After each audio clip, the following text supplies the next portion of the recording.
26व्या वर्धापन दिनानिमित्त राष्ट्रवादी काँग्रेसचे आता सगळे नेते पदाधिकारी आता या ठिकाणी यावे लागले आहेत। रुपाली ठोंबरे आपल्यासोबत आहेत। ताई, दोन्ही राष्ट्रवादींचे आज वर्धापन दिन होत आहेत। एक तर अगदी शहरातल्या मध्यवर्ती भागात होतोय, या ठिकाणी होतोय। दोन्ही राष्ट्रवादींचा एकच वर्धापन दिन झाला असतं तर आनंद झाला असता आनंद, परंतु आता सगळं हे वरिष्ठांच्या हातात आहे। त्याच्यामुळे राष्ट्रवादी काँग्रेस पक्षाचा 26वा वर्धापन दिन राष्ट्रीय अध्यक्ष माननीय अजितदादांच्या नेतृत्वाखाली आम्ही वर्धापन दिन खूप जोमात, भव्य, दिव्य, आणि तुम्ही जर बघितलं असेल तर असंख्य महिला ज्या भगिनी आहेत दादांच्या, त्या सगळ्या उत्स्फूर्तपणे इथे उपस्थित राहिलेल्या आहेत। त्याच्यामुळे दोन्ही एकत्र जेव्हा वरचे वरिष्ठ ठरवतील तेव्हा अजून जोमानी करू। अगदी बालगंधर्वमध्ये तिकडच्या राष्ट्रवादीच्या वर्धापन दिनानिमित्त जयंत पाटलांनी एक खरं तर मत त्यांचं व्यक्त केलं की नवीन चेहऱ्यांना संधी द्यायला गरजेचं आहे, आणि थेट ते भाऊक पण झाले। प्रश्न त्या राष्ट्रवादीचा जरी असला तरी तुम्ही असंख्य वर्षांपासून राजकारणात आहात। नवीन लोकांना संधी देण्याबाबतचं धोरण कुठल्याही पक्षाचं असो ते कायमच आहे आणि द्यायला पाहिजे।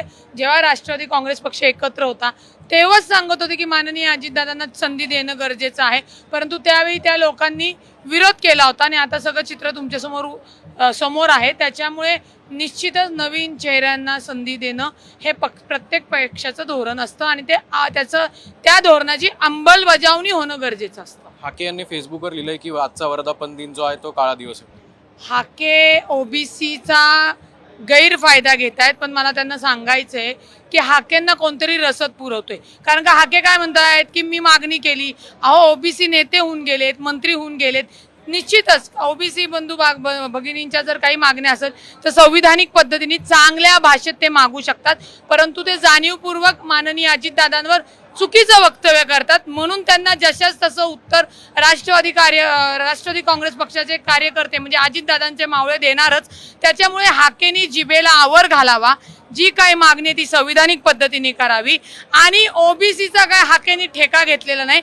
आम्ही ओबीसी आहोत, आम्हीही काम करत आहोत, आम्ही मागण्या करत आहोत, परंतु आम्ही कुणाची सुपारी घेऊन विनाकारण एखाद्याला टार्गेट करत नाही। हाकेंच्या मागे जी काही रसद पुरवणारे आहेत लवकरच तुमच्या समोर येतील, आणि हाकेंना वाटत असेल पडळकर असेच बरगळले, त्यांना आमदारकी मिळाली म्हणून यांना आमदारकी मिळेल, तर अशा चुकीच्या भ्रमात राहू नये। हाकेंनी निश्चितच ओबीसी बंधू बांधवांसाठी काम करावं। विनाकारण अजितदादांवर जर चुकीचं वक्तव्य, खालच्या दर्जाचं वक्तव्य केलं तर त्याच भाषेत आणि त्याच जोरात त्यांना उत्तर दिलं जाईल, हे मी सकाळीच त्यांना सांगितले। कारण का बरेच वेळा सांगून झालं, परंतु त्यांचं म्हणणं आहे की मग अमोल मिटकरी का बोलले, अमोल मिटकरी का बोलले। अमोल मिटकरी आमदार जरी असले तरी अमोल मिटकरीच्या आतला कार्यकर्ता हा जिवंत आहे, आणि ते अजितदादांचे कट्टर मावळे आहेत। त्यामुळे त्यांच्या नेत्यावर कुणी बोललं तर अमोल मिटकरी त्यांना सोडत नाही, ही काळ्या दगडावरची पांढरी रेघ आहे। शेवटचा प्रश्न, तुमचे प्रवक्ते सूरज चव्हाण असं म्हणतात की बालगंधर्वमध्ये आज जो वर्धापन दिन झालाय त्याचे आयोजकच तुमच्याकडे तुमच्या पक्षात लवकर येणार, त्याची काही माहिती तुम्हाला आहे? आता मी तुम्हाला सांगितलं ना, वरिष्ठ लेवलवर अनेक काही घडामोडी घडतात। काही वितुष्ट लोक आहेत की ज्यांना अजून एकत्र यायचं नसेल किंवा काय, हा सर्वस्वी निर्णय माननीय अजितदादा आणि तिकडनं माननीय शरद पवार साहेब घेतील। आपण बघू शकतो की लक्ष्मण हाके यांच्यावरच आता थेट रुपाली ठोंबरे यांनी दावा केलेला आहे, कारण तुम्ही अजित पवारांना जर बोललात तर आमच्याशी गाठ आहे, आणि परत पुन्हा एकदा अजित पवारांवर कमेंट करताना एकदा याद राखा। कॅमेरामन सुमित भोसलेसह अक्षय बडवे, साम टीव्ही न्यूज, पुणे। देश विदेशातील प्रत्येक घडामोडींचे लाईव्ह अपडेट मिळवण्यासाठी आता साम टीव्हीच्या सर्व सोशल मीडिया प्लॅटफॉर्मला लाईक, फॉलो आणि सबस्क्राईब करा। तसंच सर्व नोटिफिकेशनसाठी बेल आयकॉन प्रेस करायला विसरू नका।